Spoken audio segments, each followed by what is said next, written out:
Basi mwanangu ile nakata kona tu. Mambo zenu jamani. Poa ni aje? Jose simuoni, yuko wapi? Ametoka, amesema ameenda kituo cha afya mara moja eti kwenda kupata elimu ya afya ya uzazi.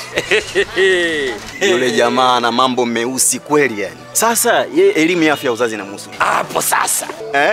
Dadake hebu pana twenzetu. Sasa ni wai. Lugha.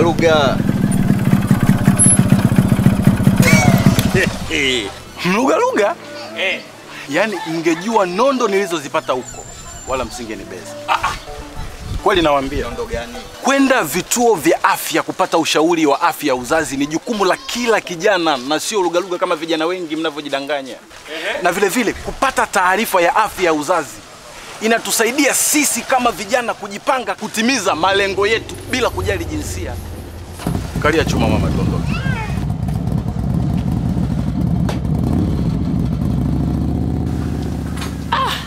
Kama vipi? Twende sote tukapate hii elimu. Kama vipi washa choma twenzetu?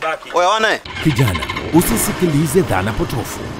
Fika katika kituo cha afya kupata ushauri na taarifa sahihi juu ya afya ya uzazi. Jiongeze maamuzi yako, kesho yako. Kwa taarifa, elimu na ushauri, tafadhali piga simu bila malipo kwenda namba 199. Ujumbe huu unaletwa kwako na Wizara ya Afya kupitia sehemu ya elimu ya afya kwa umma.